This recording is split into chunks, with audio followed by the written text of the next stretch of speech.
Hello everyone, YouTube channel Rajni Agarwal सरल हिंदी पाठशाला में आप सभी का स्वागत है।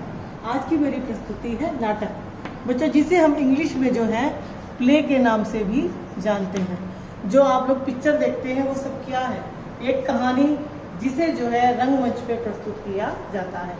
नाटक जो है नट शब्द से बना है और इसका अर्थ होता है अभिनय, मतलब जीवन की कोई ऐसी घटना जिसे शब्दगत संकेतों द्वारा सजीव पात्रों द्वारा चलते फिरते प्रस्तुत किया जाता है, वो कहलाता है नाटक। अर्थात कहानी के पात्र को जब मंच पर उसका अभिनय किया जाता है, नकल की जाती है, तो वो कहलाता है नाटक। मतलब एक ऐसी कोई भी घटना, चाहे वो हमारे आसपास की हो या किसी और के आसपास की घटना, जिसे जो है हम जो है मंच पर जो है प्रस्तुति करते हैं हाव भाव के साथ, वेशभूषा पहनकर, तो वो हमारा कहलाता है नाटक।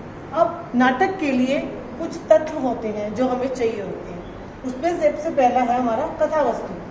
क्या होता है ये? कथानक, यानी कि कोई एक ऐसी कहानी जिसे जो है हम नाटक का रूप दे सके। जैसे आप सबने देखे रामायण देखा है।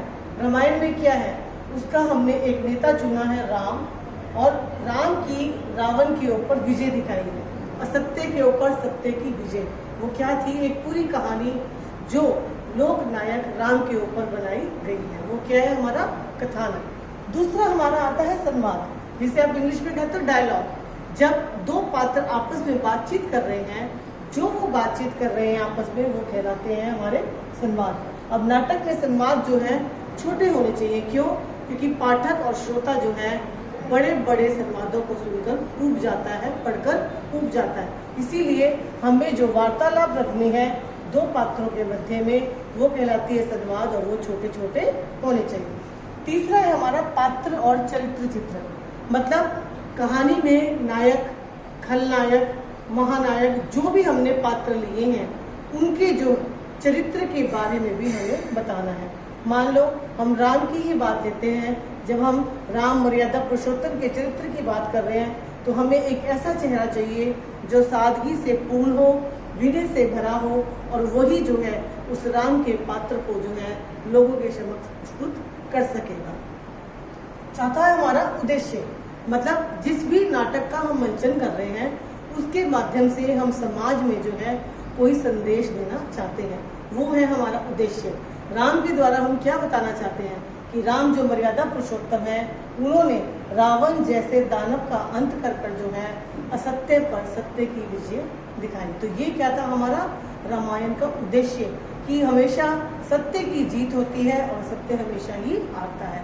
इसीलिए नाटक का कोई ना कोई उद्देश्य जरूर होना चाहिए, जो समाज को जो है एक अच्छा सा जो है मकसद पूरा कर सके। पांचवा हमारा आता है भाषा शैली। अब भाषा शैली कैसी होनी चाहिए? सरल, सहज, भावों के अनुकूल। मतलब जो भी श्रोता देख रहा है या पाठक जिस नाटक को पढ़ रहा है, उसकी समझ में पूरी तरह से आ जाए कि लेखक अपने नाटक के माध्यम से क्या कहना चाहता है।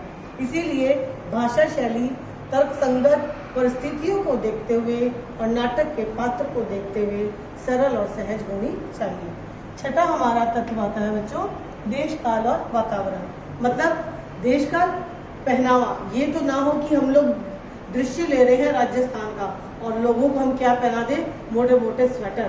तो ये क्या है? ये तुक नहीं बनेगी कि जिस तरह का हमें वातावरण चाहिए। अगर हमें बारिश का सीन हमने दिखाना है, तो बारिश होती हुई ही दिखानी है। ये क्या है? देश काल और वातावरण। और राम की वेशभूषा जो है वो राम की तरह ही, एक जो उन्होंने साधु का वेश धारण करा था वही होनी चाहिए। उनको जो है हम रावण वाले कपड़े पहनाकर जो है दर्शकों के सम्मुख जो है प्रस्तुत नहीं कर सकते।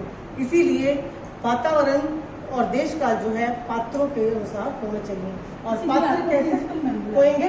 नाटक। इसीलिए हमारे जो पात्र होते हैं वो नाटक के हिसाब से होते हैं, और उन्हीं को देखते हुए इन 6 तत्वों का हमें ध्यान रखना है। अगर हमारी कहानी कुछ और है और पात्र जो हम प्रस्तुत कर रहे हैं वो कुछ और है, तो हमारा नाटक कभी भी सफल नहीं हो सकता। तो बच्चों, ये था हमारा नाटक की परिभाषा और नाटक के तत्व, जिनके आधार पर हम किसी भी नाटक की रचना करते हैं। आशा करती हूँ आप सबको ये बहुत अच्छे से समझ आ गए होंगे। धन्यवाद।